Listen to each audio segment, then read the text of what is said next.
अस्सलाम वालेकुम रहमतुल्लाहि व बरकातुहू। उम्मीद है कि आप खैरियत से होंगे और मैथ के मेरे बोरिंग लेक्चर से लुत्फ़अंदोज़ हो रहे होंगे। मैथ असल में अगर समझ आ जाए तो बहुत अच्छी चीज़ लगती है और अगर ना समझ आए तो बहुत बोरिंग लगता है। बहरहाल आज का जो हमारा लेक्चर है ये है थ्योरम्स ऑफ प्रोपोर्शंस पे। इसमें इन्वर्टेंडो थ्योरम होता है, अल्टरनेंडो थ्योरम होता है, इसी तरह से कंपोनेंडो थ्योरम होता है और डिवाइडेंडो थ्योरम होता है। और फिर कंपोनेंडो और डिवाइडेंडो जो है इसको मिला के एक थ्योरम बनता है जो है कंपोनेंडो डिवाइडेंडो थ्योरम। ये 5 के करीब थ्योरम होते हैं जो कि आज मैं आपको थोड़ा सा बताऊंगा। बुक के ऊपर ही बता देता हूँ क्योंकि यहाँ पे उन्होंने बड़ा अच्छा डिफ़ाइन किया हुआ है। बात ये है कि आप ज़रा गौर करें, ये A/B=C/D है। तो इन्वर्टेंडो का मतलब होता है ये इन्वर्ट से निकला है। इन्वर्ट का लफ्ज़ का मतलब होता है कि तब्दील कर देना, इन्वर्ट कर देना। क्या इन्वर्ट किया ज़रा देखें गौर से। ए को बी से इन्वर्ट कर दिया, बी को पहले ले आया, ए को बाद में लेगा, ये देखें। इसी तरह से डी को पहले ले आया, सी को बाद में लेगा, देखें चेंज कर दिया उसने, यानी दोनों को उल्टा दिया। A/B था तो B/A कर दिया, C/D था तो D/C कर दिया। तो इसको कहते हैं इन्वर्टेंडो। ठीक है जी। तो इसमें उसने एक एग्जांपल दी हुई है कि अगर ये दिया हुआ है आपको, देन ये प्रूव करें आप। इसको हम 3m/2n को 3m/2n लिख सकते हैं, P/2q को P/2q लिख सकते हैं। इन्वर्टेंडो थ्योरम अगर इसमें अप्लाई करें तो इनको दोनों को उल्टा देंगे, ये ऊपर चला जाएगा, ये नीचे आ जाएगा, ये भी ऊपर चला जाएगा, ये भी नीचे आ जाएगा। और अगर इसको दोबारा से रेशो की फॉर्म में लिखते हैं तो ये आपके पास इन्वर्टेंडो आ गया। अब ये इन्वर्टेंडो जो है मैं दोबारा बताता हूँ, इन्वर्ट के लफ्ज़ से लिख रहा है, इन्वर्टेंडो। इन्वर्ट का मतलब होता है कि जगह चेंज कर देना। ठीक है जी। उसके बाद आगे आता है जी अल्टरनेंडो। अल्टरनेंडो में ना अल्टरनेट हो जाता है, ये अल्टरनेट के लफ्ज़ से निकला है। अल्टरनेट का मतलब होता है कि उसको अल्टर कर देना, तब्दील कर देना। जिस तरह देखें ये A/B=C/D है ना, तो इसमें उसने B और C की जगह चेंज कर दिया, यानी इनको B को C से एक्सचेंज कर दिया, C को B से एक्सचेंज कर दिया, यानी B इधर लिख दिया और B की जगह पे C लिख दिया। तो देखें अल्टरनेट कर दिया उसने। ठीक है, इसमें उसने इन्वर्ट किया, यानी इक्वल्स की इधर उधर चेंजिंग नहीं की, बल्कि इक्वल से पहले और इक्वल के बाद तब्दीली की है। लेकिन यहाँ पे उसने इक्वल में तब्दीली की है, यानी कि सी को इक्वल से पहले ले आया और बी को इक्वल के बाद ले आया। तो ये अल्टरनेंडो थ्योरम हो गया, अल्टरनेट कर दिया उसने। ठीक है, इसी तरह ये सवाल दिया हुआ उसने कि प्रूव करो इसको। ये आपको रकम दे दी, इसको आप डिवीजन की फॉर्म में लिख सकते हैं, डिवाइड कर दिया, अल्टरनेंडो थ्योरम लगाएंगे तो ये जो सा S5R और 2Q था ना, इनको क्रॉस कर दिया एक दूसरे के साथ, यानी इसको इसकी जगह ले गए और इसको इसकी जगह ले गए, ये देखें। ठीक है, अब इसको दोबारा से रेशो की फॉर्म में लिखेंगे तो आपके पास ये अल्टरनेंडो थ्योरम आ जाएगा। उसके बाद आता है जी कंपोनेंडो थ्योरम। अब देखिए कंपाउंड के लफ्ज़ से ये निकला है, कंपोनेंडो जो है ये कंपाउंड के लफ्ज़ से निकला है। कंपाउंड का मतलब होता है इकट्ठा कर देना, जैसा कंपाउंड टेलीस्कोप है। ठीक है, तो अब देखें ये A/B और C/D दिया हुआ ना, तो वो ये करेगा कि इस A के अंदर B को प्लस कर देगा और C के अंदर D को प्लस कर देगा। देखें A+B, इस B को वैसे लिख दिया, C+D और इस D को वैसे लिख दिया।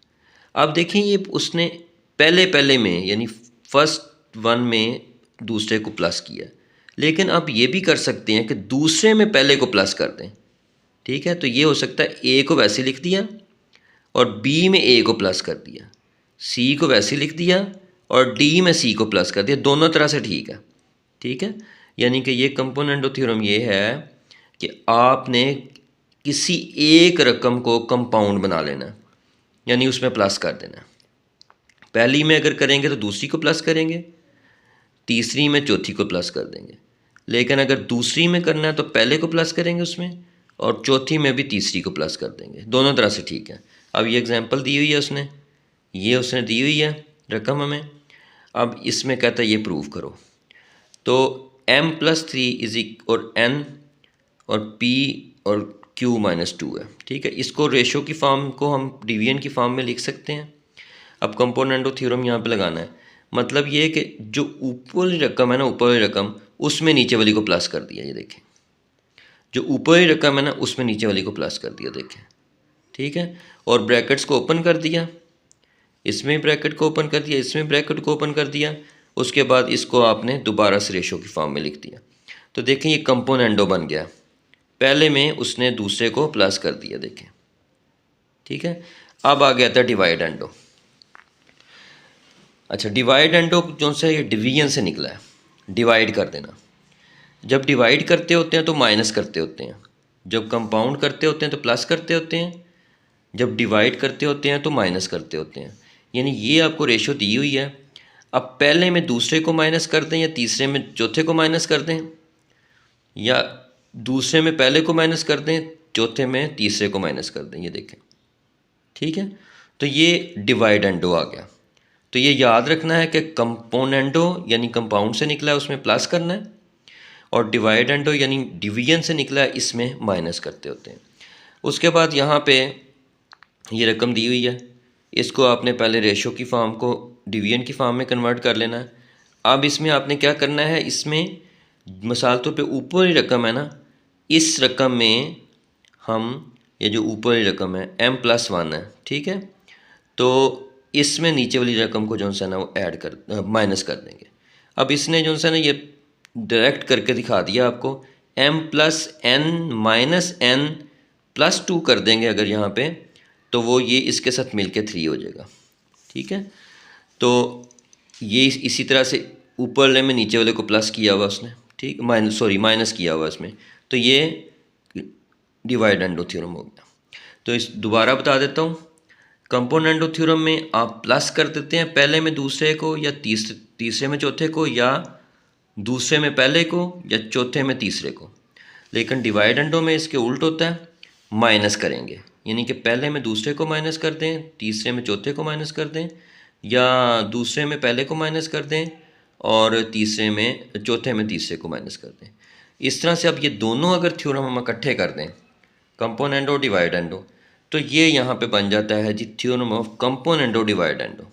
यानी कंपोनेंडो भी करना है, डिवाइड एंडो भी करना है। क्या मतलब, पहले में दूसरे को प्लस कर दिया, ठीक है जी, और इसी तरह से जो पहला है उसमें दूसरे को प्लस कर दिया, इसी तरह से पहले में दूसरे को माइनस कर दिया, तीसरे में चौथे को प्लस कर दिया, और तीसरे में चौथे को माइनस कर दिया। देखें, कंपोनेंडो भी लगा दिए और डिवाइड एंडो भी लगा दिए, दोनों अप्लाई कर दिए। अच्छा, ये ज़रूरी नहीं है कि पहले प्लस करें फिर माइनस करें, आप पहले माइनस और फिर प्लस भी कर सकते हैं, आगे पीछे भी कर सकते हैं, कोई फ़र्क नहीं पड़ता, लेकिन फिर दोनों तरफ आगे पीछे करना है।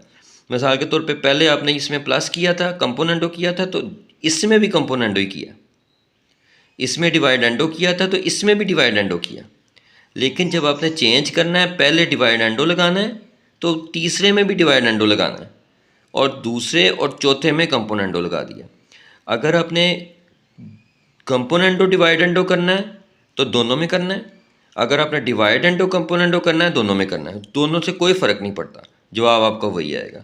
तो ये थ्योरम दो तरह से हो सकता है, और यही थ्योरम, इसी थ्योरम के सवाल ज़्यादा आते हैं कंपोनेंडो डिवाइड एंडो के, इसलिए इसको समझना ज़्यादा ज़रूरी है कि कंपोनेंडो में पहले प्लस कर दिया पहले और तीसरे में, और डिवाइड एंडो में दूसरे और चौथे में माइनस कर दिया, ठीक है। अगर ऐसे नहीं करना तो पहले डिवाइड एंडो कर लें पहले और तीसरे में, और दूसरे और चौथे में कंपोनेंडो कर लें, ठीक है जी। अब इसकी एग्जांपल हम देखते हैं। इसकी एग्जांपल उसने ये दी हुई है जी, देखें, उसने m रेशो n दिया हुआ है, p रेशो q दिया है, ठीक है। तो प्रूव करें ये वाला थ्योरम आप, ठीक है। तो हम m/n p/q लिख सकते हैं। अब देखें यहाँ पे सवाल में उसने 3 और 7 दिया हुआ है। क्या दिया हुआ है? 3 और 7। इसका मतलब 3 और 7, पहले 3 है फिर 7 है, इसका मतलब है 3 / 7 से हम दोनों तरफ मल्टीप्लाई कर देंगे। ये जो रकम आई है इसको 3/7 से दोनों तरफ मल्टीप्लाई कर दिया, ठीक है। 3m/7n बन गया, 3p/7q बन गया, ये देखें आपके पास। अब उसके बाद क्या करना है, अब कंपोनेंट और डिवाइडर इस पर अप्लाई करें। पहले में यानी ऊपर जो 3m है उसमें नीचे वाले को प्लस कर दिया, ये देखें, और फिर नीचे वाले जो ऊपर वाला है उसमें नीचे वाले को माइनस कर दिया। फिर उसके बाद ऊपर वाले में नीचे वाले को प्लस कर दिया और ऊपर वाले में नीचे वाले को माइनस कर दिया और इसको रेशो की फॉर्म में लिख दिया, तो ये आपके पास जवाब आ गया। तो ये इस तरह से ये एग्जांपल करनी है। मैं आपको इसी तरह से ये उसने करके दिखाया हुआ एग्जांपल, ठीक है जी, ये सारी सॉल्व की हुई है। इसी तरह से ये सारे देखें, आगे जो भी एग्जांपल आपको नज़र आएगी सारी कंपोनेंटो डिवाइडेंडो की एग्जांपल होंगी, ठीक है, ये सारी की सारी, ठीक है, ये सारी की सारी एग्जांपल जो सी हैं कंपोनेंटो डिवाइडेंडो की हैं। इसलिए मैंने कहा था कि कंपोनेंटो डिवाइडेंडो थ्योरम ज़्यादा ज़रूरी है। अब हम एक्सरसाइज पे आते हैं। मैं आपको ये सवाल जब समझाऊंगा ना तो उम्मीद है आपको ज़्यादा अच्छी समझ आ जाएगी। अब देखें, ये एक सवाल है कि हमने प्रूव करना है A/B is equal to C/D होता है इफ़ अगर हमें ये रकम दी हो। तो हम इसको किस तरह करेंगे वो देखें ज़रा। 4A + 5B over 4A - 5B। ये मैं वैसे ही रकम दोबारा से लिखने लगा हूँ नीचे, दोबारा से उसी तरह से, क्योंकि जब भी कोई क्वेश्चन आप शुरू करें तो उसकी रकम दोबारा से लिखना एक अच्छे मैथमेटिशियन की अलामत होता है। इसको दोबारा से लिख लिया हमने। अच्छा, अब ये देखें, इसके ऊपर कंपोनेंटो और डिवाइडेंडो दोनों लगे हुए हैं। अगर मैं इस तरह करूं कि ये जो सा है, ये देखें 4A में 5B प्लस हुआ है, इधर 4A में 5B माइनस हुआ है। अगर मैं इसको लिखूं 4A डिवाइडेड बाय 5B तो ये गलत नहीं होगा। इसी तरह से यहाँ पे मैं लिख दूँ 4C डिवाइडेड बाय 5D तो ये गलत नहीं होगा। अच्छा, आप गौर करें, अगर मैं इससे ये बनाना चाहूँ तो बड़े आसानी से बन जाएगा। पहले में दूसरे को प्लस किया, सॉरी ऊपर वाले के अंदर नीचे वाले को प्लस किया, ऊपर वाले के अंदर नीचे वाले को माइनस कर दिया, ऊपर वाले के अंदर नीचे वाले को प्लस किया, ऊपर वाले के अंदर नीचे वाले को माइनस कर दिया। ये कंपोनेंटो थ्योरम लग गया, ठीक है। ये मैंने कंपोनेंटो का उल्ट किया, यानी कंपोनेंटो डिवाइडेंडो थ्योरम को देखते हुए ये मैंने लिख दिया। अब अगर मैं इस तरह करूं कि 4A डिवाइडेड बाय 4C कर दूं, ये मैंने कौन सा थ्योरम लगाया है मैं बताता हूं अभी। 5B डिवाइडेड बाय 5D कर दूं, ठीक है। आप देखें, ये मैंने थ्योरम जो सा है ये मैंने अल्टरनेट वाला लगाया। ये देखें, मैं दोबारा दिखाता हूँ, ये देखें, ये अल्टरनेट वाला थ्योरम, ठीक है। मैंने अल्टरनेट कर दिया, बी को सी के साथ अल्टरनेट कर दिया, ये अल्टरनेटो थ्योरम है। तो मैंने अल्टरनेटो थ्योरम लगा दिया, यानी कि मैंने 5B को 4C के साथ अल्टरनेट कर दिया। अब ये देखें, 4 से 4 कट जाएगा, 5 से 5 कट जाएगा, ये फ़ायदा हमें हो गया। अब इसका मतलब क्या होगा, हमारे पास क्या रह गया, A/C is equal to B/D, ठीक है जी। अब दोबारा से इसके ऊपर अल्टरनेट वाला थ्योरम लगा दें, A/B is equal to C/D, ठीक है जी।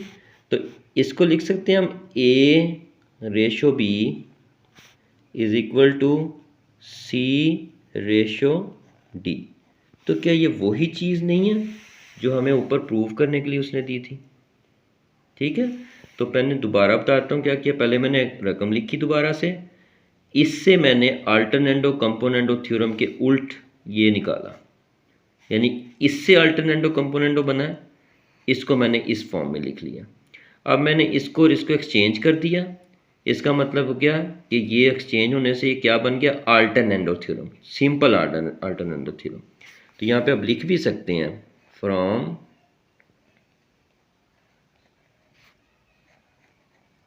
अल्टरनेटो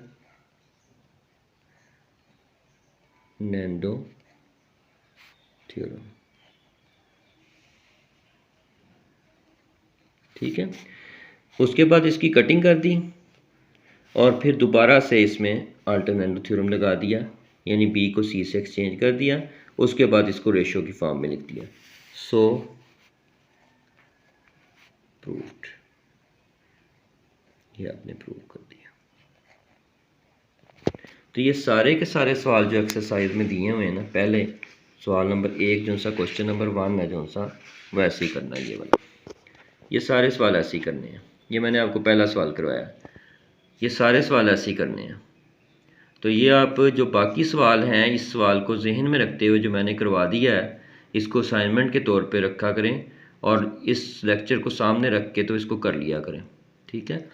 उसके बाद वो कहता है using theorem of alternendo componendo dividendo prove that find the value of this one if, ये दिया हो आपको। अब इन सारे सवालों में से मैं एक सवाल आपको कर दूंगा, तो बाकी सवाल जो उनसे आप खुद फिर करिएगा। ये एक सवाल मैंने लिखा है कि ये प्रूव करना है हमने, अगर हमें ये वैल्यू दी हो। इस सवाल के ना 2 हिस्से हैं। पहले तो आपने ये निकालना है इस रकम को यूज़ करते हुए, फिर आपने ये निकालना है इस रकम को यूज़ करते हुए, फिर उनके दोनों के जो जवाब आएंगे उनको आपस में प्लस कर देना है, ठीक है। तो इस तरीके से पहले मैं लिखता हूँ x is equal to 4yz divided by y plus z। ये आपने पहले रकम लिख ली। अब पहले देखना है कि यहाँ पे कौन कौन सी, यहाँ पे x और y है। क्या है? x और y, लेकिन यहाँ पे सिर्फ x है। इसका मतलब है इसके नीचे आपको 2y लाना पड़ेगा, क्योंकि यहाँ पे 2y प्लस हो रहा है x के साथ, तो इसके नीचे 2y लाना पड़ेगा। इसका मतलब इस रकम के हम 2 हिस्से कर सकते हैं। इसको हम लिख सकते हैं 2y multiply by 2z divide by y plus z। ये मैंने क्यों लिखा है? क्योंकि ये जो सा है ना 4, इसके 2 हिस्से कर लिए, 2 और 2, और y और z, y अलग कर दिया, z अलग कर दिया। अब ये जो सा 2y है ना, इसको उठा के नीचे ले, ये हो जाएगा x divide by 2y is equal to 2z over y plus z। ये देखें, अब देखें नीचे 2y बन गया। अब हम क्या करेंगे, इसके ऊपर कंपोनेंट और डिवाइडेंड ऑफ थ्योरम लगाएंगे, यानी कि ऊपर वाले में नीचे वाले को प्लस कर दिया, डिवाइडेड बाय नीचे, ऊपर वाले में नीचे वाले को माइनस कर दिया। आपने ये वही काम करना है जो आपको रकम में दिया होगा। अगर ऊपर माइनस होगा नीचे प्लस होगा तो आपने भी वैसे ही करना है, लेकिन ऊपर ये प्लस है नीचे माइनस है, इसलिए आपने पहले ऊपर कंपोनेंटो लगाना है फिर नीचे डिवाइडेंडो लगाना है। अब जो काम आपने यहाँ पे किया है ना, इसके साथ ऊपर कंपोनेंट और नीचे डिवाइडेंडो लगाया, यही काम आपने इधर भी करना है। मतलब 2z plus y plus z divided by 2z minus y plus z। क्या मतलब? ऊपर वाले में नीचे वाले को प्लस कर दिया, ऊपर वाले में नीचे वाले को माइनस कर दिया। ये कंपोनेंट हो गया और ये डिवाइडेंड हो गया, ठीक है जी। उसके बाद इसकी ब्रैकेट को ओपन कर दें, तो इसकी ब्रैकेट को ओपन कर दें आप, 2z plus y plus z, और ये आ जाएगा 2z minus y minus z, क्योंकि ये अलामत चेंज करेगी माइनस अंदर की। उसके बाद क्या आ जाएगा, 2z और z मिलके आ जाएगा 3z प्लस y, और नीचे आ जाएगा ये दोनों मिलके z माइनस y, क्योंकि 2z और z मिलके z हो जाएगा और ये माइनस y आ जाएगा। अब हमारे पास क्या निकला है, ये x plus 2y divide by x minus y 2y। ये हमारे पास एक रकम निकल आई है। अब हमने अगली निकालनी है जिसके बाद किया, जो x प्लस 2z है। इसका मतलब x के नीचे 2z होना चाहिए। अब जो सी रकम हमने ये लिखी थी ना, ये 2 हिस्से किए थे, इसमें 2y को पहले लेके गए थे नीचे, अब 2z को नीचे ले जाएंगे अगले स्टेप में। तो मैं यहाँ पे एक स्टेप इधर यहाँ पे कर लेता हूँ इसके साथ ही बिल्कुल, ताकि आपको समझ लगे। इसमें दोबारा से ये लिख देता हूँ, x is equal to 2y multiply by 2z divided by y plus z, ठीक है जी। उसके बाद अब x के नीचे आप 2z को उठा के ले आए, तो यहाँ पे अकेला रह जाएगा 2y over y plus z। उसी तरह से x प्लस 2z कर दें और x माइनस 2z कर दें, ठीक है। ऊपर कंपोनेंटो लग गया और नीचे डिवाइडेंडो लग गया। यहाँ पे भी ये होगा 2y plus y plus z और नीचे आ जाएगा 2y minus Y plus Z. ठीक है जी। अब ये कर देंगे 2y, ब्रैकेट ओपन कर दें, y plus Z, 2y minus Y minus Z. अब 2y और y मिलके 3y हो जाएगा और ये मिलके y माइनस जेड रह जाएगा। तो ये क्या आपने निकाला है, x plus 2z, x minus 2z, x plus 2z, x minus 2z। अब ये दोनों निकल आए हैं देखें, और यही दोनों यहाँ पे दिए हुए हैं, इन दोनों का प्लस कर लेंगे। अब हमने ये दोनों रकमें लिख ली, ये प्लस ये कर दिया इधर और ये प्लस ये कर दिया इधर। ठीक है जी। जब ये दोनों प्लस हो जाएंगे अब इसका लेंगे हम एलसीएम। लेकिन ज़रा गौर करें, यहाँ पे z माइनस वाई है, यहाँ पे y माइनस जेड है। इसका मतलब है कि दोनों को बराबर करना पड़ेगा किसी एक को। अगर हम इसको बराबर कर लें इसके तो बेहतर रहेगा। उसकी वजह ये कि यहाँ से माइनस कॉमन लेंगे हम, जो वो माइनस कॉमन आएगा वो इस प्लस के साथ मिलके माइनस हो जाएगा। तो हमने देखें इसको तो वैसे ही लिख दिया, इसमें से माइनस कॉमन ले लिया, z प्लस में आ गया और y माइनस में आ गया, और इस प्लस को इस माइनस जो बाहर निकला था हम उसने माइनस बना दिया। अब ये दोनों बराबर हो गए हैं, इसका मतलब हम इसका एलसीएम हम ले सकते हैं। अब देखिए हमने एलसीएम ले लिया इसका, z माइनस वाई एलसीएम आ गया, ये ऊपर आ गया वैसे ही, ये माइनस की लामत आ गई, और ये हमने यहाँ पे इसलिए ब्रैकेट में लिखा क्योंकि यहाँ पे माइनस आ रहा था। अब ये माइनस इन सब की लामतें चेंज कर देगा। ये देखें माइनस ने जब ब्रैकेट ओपन की तो दोनों की लामतें चेंज कर दी, ये भी माइनस का हो गया, ये भी माइनस का हो गया। अब ये z जो सा है z के साथ माइनस हो जाएगा, y जो सा है y के साथ माइनस हो जाएगा। अब ये जो सा है ना 3z माइनस z, ये 2z बन जाएगा, और y माइनस 3y जो सा है ये माइनस 2y बन जाएगा। तो यहाँ पे हम लिखते हैं 2z माइनस 2y। अब इसमें से 2 कॉमन आ जाएगा तो ऊपर आ जाएगा z माइनस वाई, और नीचे तो वैसे ही z माइनस वाई है, तो ये दोनों आपस में कट हो जाएंगे, तो आपके पास 2 जवाब आ गया।